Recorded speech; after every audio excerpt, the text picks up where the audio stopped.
The remainder of our stroll through town was done in silence. I wasn't sure how or if I could raise my companion's spirits, but it turned out I needn't try. Dancers flinging torches, monks chanting Shinto hymns, bakers hawking dumplings. The sights and sounds and smells of Tanagasha were infectious. It was one sound in particular that drew my attention, the dejected voice of an unemployed street fighter I knew. Oh crap! What am I gonna do? Kenji will Jagoko Edorio me to death when he finds out! Hatch cried, fist shaking in air. Toshi and Momoko nodded in gloom. The trio were sitting at a food stall, though none of them had ordered anything. You can start by not bastardizing the name of Sensei's technique. I spoke as I took a seat. A shriek erupted from out of my drinking companion who, if I had to guess, didn't have money for tonight's sake. I can explain! I was had, taken advantage of, and swindled! Hatch pleaded as if his life depended on it. While I didn't doubt he was telling the truth about getting outsmarted, I needed more of the story than that. Toshi obliged. Hachirobe-san has fallen victim to a forgery. In exchange for Kiso-chan, our horse, he was offered a black suit of obsidian armor said to have been used by the Emperor himself. Satsuma-sama has never adorned armor, especially not a suit covered in soy sauce. I took a deep breath to calm my nerves. After taking in a noxious whiff of the sour smell coming from Hatch's rucksack, I spoke.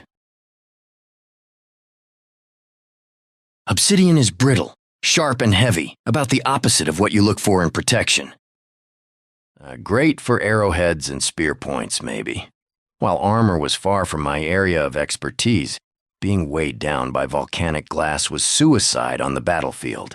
Samurai wore armor to deflect strikes while retaining as much maneuverability as possible.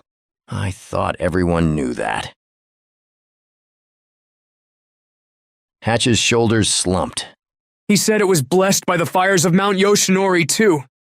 I'm sorry, Kenji, I just thought that it'd help, you know? How so? I asked, honestly curious. What did a man who fought with his fists and wore only a karate uniform to battle want with samurai gear? Well, you know. He tilted his head towards the bloody wrappings across my stomach. Just didn't want you getting hurt again. I cursed at Hatch. I was upset because he was making it impossible for me to get angry with him. Other people caring about my well-being rarely ever happened. But when it did, it made me very uneasy. It was the good doctor who interrupted my inner turmoil, but Momoko's words only threw my life into greater chaos. Kenji-san, where did Masami-chan go? She wasn't getting kidnapped or being tortured, though my mind certainly imagined it so. Toshi found her arguing with a tournament organizer. It was for that shogi game everyone in town seemed obsessed about. Need I remind you of all the shogi prodigies at my age? That this establishment would dare prohibit a competitor based on number of years lived it's despicable.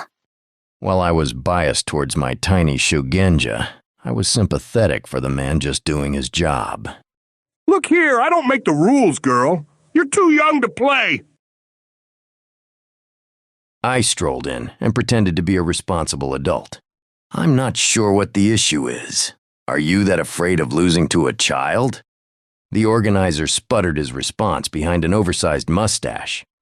Why, as I've said twice before, while the tournament host is a private party, one of our sponsors is the Kisaru Corporation.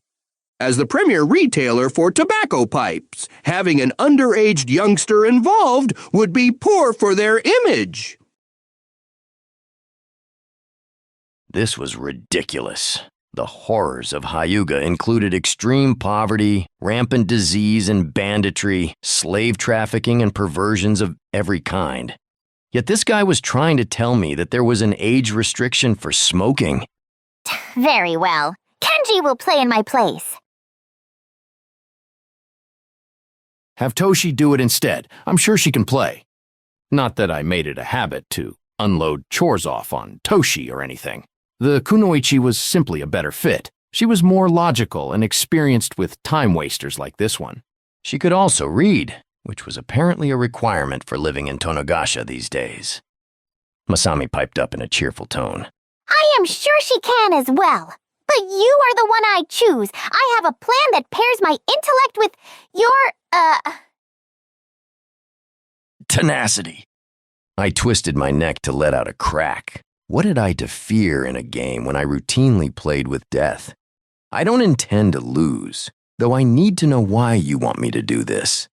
Masami answered my question as she filled out the registration form. Aside from the monetary incentive, we've wait, sign here. She grabbed my hand and practically wrote my name down for me.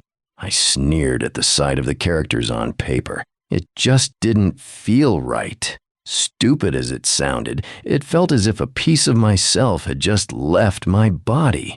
The anxious Shugenja continued where she'd left off. We've a demon to defeat, if you recall. I believe you have seen it already. She was talking about that poet's painting. Though in my artistic opinion, that head looked more like a samurai's. I guess there wasn't a big difference between the two. Both were a pain in my ass. Ah, the demon of Shogi, our reclusive founder. He invites only the winners to visit him on his paradise island. Rumor has it that he has the ability to erase all memories of you from others, if you wish. The man ruffled his mustache and gave my chest wound a lingering look. There are some competitors who would give anything for a new beginning. Our conversation ended on that ominous note. I wasn't sure what to think about sudden onset amnesia, nor did I have any clues about an Oni who lived inside board games. I didn't have any idea on the rules or conditions in order to win. I didn't know a whole lot of things.